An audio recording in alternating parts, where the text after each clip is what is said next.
ಬಾಗಲಕೋಟೆ BTDAಗೆ ಸಂಬಂಧಪಟ್ಟಂತೆ ಅಲ್ಲಿನ ನಿವೇಶನಗಳು ಏನಿದ್ದು ಸಂತ್ರಸ್ತರಿಗೆ ಹಂಚಬೇಕಾಗಿರ್ತಕ್ಕಂತಹ ನಿವೇಶನಗಳನ್ನು ಒಂದಿಷ್ಟು ದುರುಪಯೋಗ ಆಗಿದೆ ಅಥವಾ ನೈಜತೆಯನ್ನು ಕಳೆದುಕೊಂಡಿವೆ ಆ ಹಕ್ಕುಪತ್ರಗಳು ಅನ್ನುವಂತಹ ಆರೋಪವನ್ನು BM ಪಾಟೀಲ್ ಅವರು ಕರವೆಯ ಅಧ್ಯಕ್ಷರು ಮಾಡಿದ್ರು. ಆ ನಿಟ್ಟಿನಲ್ಲಿ ಇವತ್ತು ನಾವು ಅವರು ಏನಿದ್ದಾರೆ ಅವರ ಹತ್ರ ಇದ್ದೇವೆ, ಅವ್ರನ್ನ ಮಾತನಾಡಿಸ್ತಾ ಹೋಗೋಣ.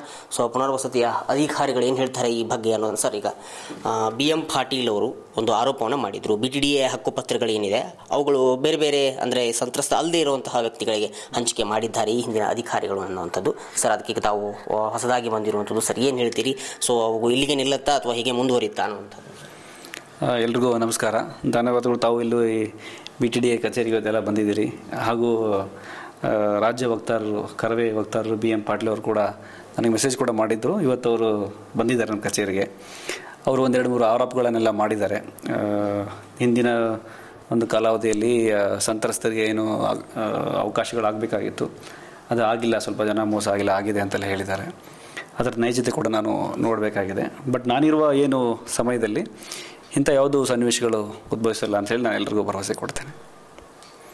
ಸರ್, ಈಗ ಇನ್ನೊಂದು ಏನು ಅಂತಂದರೆ, ಈಗ ಅನೇಕ ಈ ನಿವೇಶನಗಳೇನಿದೆಯಲ್ಲ ಅವುಗಳಿಗೆ ಸಾಕಷ್ಟು ತೊಂದರೆ ಮಾಡ್ತಿದ್ದಾರೆ ಇಲ್ಲಿ ಅಂತವರು, ಅಂದರೆ ಕಾಯಿಸುವಂಥದ್ದು. ಸೊ 6 ತಿಂಗಳ 1 ವರ್ಷ ಈ ಥರ ಒಂದಿಷ್ಟು ಪ್ರಾಬ್ಲಮ್ಸ್ಗಳನ್ನು ಹೊರಗಿನ ಜನ ಹೇಳ್ತಿರೋವಂಥದ್ದು. ಸರ್, ನಿವೇಶನಗಳಂತಂದರೆ ಏನಂದರೆ, ಒಂದು ಹಕ್ಕುಪತ್ರ ಕೊಡೋ ವಿಷಯ ಬರ್ತದೆ, ಒಂದು ಈ ಸ್ವತ್ತು ಆಗಿ ಹೊಸದಾಗಿ ಇವಾಗ ನಮ್ಮ BTD ವ್ಯಾಪ್ತಿಗೆ ಅದು ಬಂದಿದೆ, ಒಂದು 3-4 ತಿಂಗಳಿಂದ ಬಂದಿದೆ. ಅದಕ್ಕೆ ನಮಗೆ ಇನ್ಫ್ರಾಸ್ಟ್ರಕ್ಚರ್ ಕೂಡ ಇಲ್ಲ.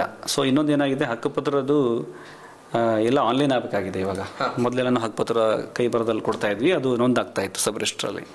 ಈಗ ಸಬ್ ರಿಜಿಸ್ಟ್ರಲ್ಲಿ ನೊಂದಾಗಬೇಕಾದ್ರೆ 1-2-3 ತಾಂತ್ರಿಕ ಸಮಸ್ಯೆ ಇದೆ. ಸೊ ಅದನ್ನು ಬಗೆಹರಿಸೋಕ್ಕೋಸ್ಕರ ಸ್ವಲ್ಪ ಮೀಟಿಂಗ್ ಎಲ್ಲ ನಡೀತಾ ಇದೆ. ಬೋರ್ಡಲ್ಲಿ ಕೂಡ ಚರ್ಚೆ ಆಗುತ್ತೆ, ಪ್ಲಸ್ ಸರ್ಕಾರದ ಕೂಡ ಅದರದ್ದು ವಿಷಯ ಚರ್ಚೆ ಆಗ್ತಾ ಇದೆ. ಅದಕ್ಕೆ ನಾವು ಬೋರ್ಡ್ ಕೂಡ ಹಾಕಿದ್ದೀವಿ, ಸ್ವಲ್ಪ ಜನರಿಗೆ ಸಾರ್ವಜನಿಕರಿಗೆ ಸಹಕರಿಸಿ ಅಂತ ಹೇಳಿಬಿಟ್ಟು. ಸೊ ಅದು ಬಗೆಹರಿದ ತಕ್ಷಣ ಕೂಡ ನಾವೆಲ್ಲ ಈ ಸ್ವತ್ತು ಏನು ಆನ್ಲೈನ್ ಆಗಬೇಕಾಗುತ್ತೋ ಅದನ್ನೆಲ್ಲ ನಾವು ಪ್ರಕ್ರಿಯೆ ಮಾಡ್ತೀವಿ. ಆಮೇಲೆ ಈ ಸ್ವತ್ತು ಅಪ್ಲಿಕೇಶನ್ಸ್ ಏನಾಗ್ಬಿಟ್ಟಿದೆ, ನಮ್ಮ BTDAದು ಯೂನಿಟ್ 1 ಮತ್ತು ಯೂನಿಟ್ 2ದು ತುಂಬ ಅಪ್ಲಿಕೇಶನ್ಸ್ ಎಲ್ಲ ಇದೆ. ಸೊ ಅದಕ್ಕೆ ಆನ್ಲೈನ್ ಮಾಡಬೇಕಾಗಿದೆ. ಇದು ಅರ್ಬನ್ ಲೋಕಲ್ ಬಾಡಿಗೆ ಹ್ಯಾಂಡ್ ಓವರ್ ಆಗುವಂಥ ಸ್ಥಿತಿಯಲ್ಲಿತ್ತು, ಹ್ಯಾಂಡ್ ಓವರ್ ಆಗಿಲ್ಲ. ಅದು ಅಲ್ಲಿ ಬೇಕಾಗಿರೋ ಇನ್ಫ್ರಾಸ್ಟ್ರಕ್ಚರ್ ನಮ್ಮ ಹತ್ರ ಇಲ್ಲ. ಸೊ ಸಿಬ್ಬಂದಿನೂ ಕೂಡ ಕೊರತೆ ಇದೆ. ಸೊ ಅದಕ್ಕೆ ಇರೋ ಸಿಬ್ಬಂದಿಗಳ ಮೂಲಕ ನಾವೆಲ್ಲ ಅಪ್ಲಿಕೇಶನನ್ನು ಯಾರಾದರೂ ಬಂದರೆ ಎಮರ್ಜೆನ್ಸಿ ಇಟ್ಕೊಂಡು ಬಂದರೆ ಅವ್ರಿಗೆ ಅನುಕೂಲ ಮಾಡಿ ಕೊಡ್ತಿದ್ದೀವಿ. ಬಟ್ ಆದರೂ ಏನು ಕ್ಯೂವಲ್ಲಿ ಇರ್ತದೆ ಆ ಕ್ಯೂ ಪ್ರಕಾರನೇ ಎಲ್ಲರಿಗೂ ಕೂಡ ನಾವು ಬಗೆಹರಿಸಿ ಕೊಡ್ತಾ ಇದ್ದೀವಿ. ಸರ್, ಇನ್ನೊಂದು ಸಂತ್ರಸ್ತ ಅಲ್ಲದೆ ಇರುವಂಥವರಿಗೆ ಈ ಹಕ್ಕುಪತ್ರಗಳನ್ನು ಹಂಚಿದ್ದಾರೆ ಅಂತ ಹೇಳ್ತಾ ಇದ್ದಾರೆ. ಸರ್, ಅಕಸ್ಮಾತ್ ಆಗಿ ಹಂಚಿದ್ರೆ ಅಂಥವ್ರದ್ದು ಏನು ಕ್ರಮ ತೆಗೆದುಕೊಳ್ತೀರಾ? ಹೇಗೆ? ಯಾರಾದರೂ ತಾವು ಹೇಳಿದಂಗೆ ಸಂತ್ರಸ್ತರು ಅಲ್ಲದೇ ಇರೋರಿಗೆ ಏನಾದರೂ ಅಪ್ಲಿಕೇಶನ್ಸ್ ಹೋಗಿತ್ತು, ಹಂಚಿಕೆ ಆಗಿತ್ತು ಅಂತಂದರೆ ನೀವು ಅದನ್ನು ಕಂಪ್ಲೇಂಟ್ ಕೊಡ್ಬೋದು. ಕೊಟ್ಬಿಟ್ಟು ನಾವು ನೈಜತೆ ನೋಡಿಬಿಟ್ಟು ನಾವು ಅದನ್ನು ರದ್ದುಪಡಿಸ್ತೇವೆ. ತುಂಬ ಅದೇ BM ಪಾಟೀಲ್ ಅವರು ಹೇಳಿದ ಹಾಗೆ ತುಂಬ ಅರ್ಜಿಗಳು ಪೆಂಡಿಂಗ್ ಇದ್ದಾವೆ ಅಂತ ಹೇಳಿದರು. ಬಾಡಿಗೆದಾರ ಸಂತ್ರಸ್ತರದ್ದು ಅರ್ಜಿಗಳು ಪೆಂಡಿಂಗ್ ಇದ್ದಾವೆ.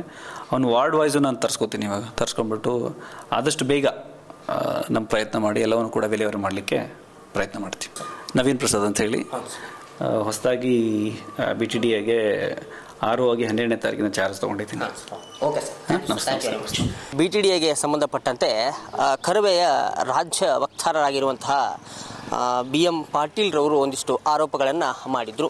ಸೊ BTDA ಏನು ಒಂದಿಷ್ಟು ನಿವೇಶನಗಳನ್ನು ಹಂಚಿಕೆ ಮಾಡಿತ್ತು ಸಂತ್ರಸ್ತರಿಗೆ, ಅವುಗಳಲ್ಲಿ ಈ ಬೇರೆ ಬೇರೆ ಅಂದರೆ ಈ ಸಂತ್ರಸ್ತ ಅಲ್ಲದೆ ಇರುವಂಥವ್ರಿಗೂ ಸಹ ಒಂದಿಷ್ಟು ಹಂಚಿಕೆ ಮಾಡಿದೆ ಅಂತಕ್ಕಂತಹ ಆರೋಪ ಈ BM ಪಾಟೀಲ್ ಅವರು ಮಾಡಿದರು. ಆದರೆ ಇವತ್ತು ನಾವು ಇದೇ ಆರೋಪಕ್ಕೆ ಸಂಬಂಧಪಟ್ಟಂತೆ ಈ ಸಂತ್ರಸ್ತರ ನಿವೇಶನಗಳನ್ನು ಹಂಚಿಕೆ ಮಾಡುವಂತಹ ಇಲ್ಲೇನು ಕಾಣಿಸ್ತಾ ಇದೆ ನಿಮಗೆ ಆಫೀಸ್ ಇದು, ಇಲ್ಲಿ ಒಳಗಡೆ ಇರುವಂತಹ ಅವರನ್ನು ಭೇಟಿಯಾಗಿ ಅವರಿಂದ ಒಂದು ರಿಯಾಕ್ಷನನ್ನು ತೆಗೆದುಕೊಂಡ್ವಿ. ಈ ಒಂದು BTDAಗೆ ಸಂಬಂಧಪಟ್ಟಂತೆ ನಿಮ್ಮಲ್ಲಿ ಏನಾದರೂ ಸಮಸ್ಯೆಗಳಿದ್ದರೆ ಅಥವಾ ಈ BTDA ಅಧಿಕಾರಿಗಳು ನಿಮ್ಮನ್ನೇನಾದರೂ ಸತಾಯಿಸುವಂತಹ ಕೆಲಸಗಳನ್ನು ಏನಾದರೂ ಮಾಡಿದರೆ ಅಥವಾ ಇಲ್ಲಿ ನಡೆಯುವಂತಹ ಅಕ್ರಮ ಅನಾಚಾರ ಅಥವಾ ಭ್ರಷ್ಟಾಚಾರ ಏನಾದರೂ ನಿಮಗೆ ಅನ್ನಿಸಿದರೆ ನಮ್ಮ KTTVಗೆ ಒಂದು ವಾಟ್ಸಪ್ ನಂಬರ್ಗೆ ಒಂದಿಷ್ಟು ಮೆಸೇಜನ್ನು ಮಾಡಿ ನಿಮ್ಮನ್ನು ನಾವು ಸಂಪರ್ಕ ಮಾಡುವಂತಹ ಒಂದು ಕಾರ್ಯವನ್ನು ಮಾಡ್ತೇವೆ. ಮತ್ತೊಂದು ರೋಚಕ ವಿಭಿನ್ನವಾಗಿರುವಂತಹ ಒಂದು ವರದಿಯೊಂದಿಗೆ ಮತ್ತೆ ಬರ್ತೀವಿ. ಎಲ್ಲರಿಗೂ ನಮಸ್ಕಾರ. ಒಂದೇ ಮಾತರಂ.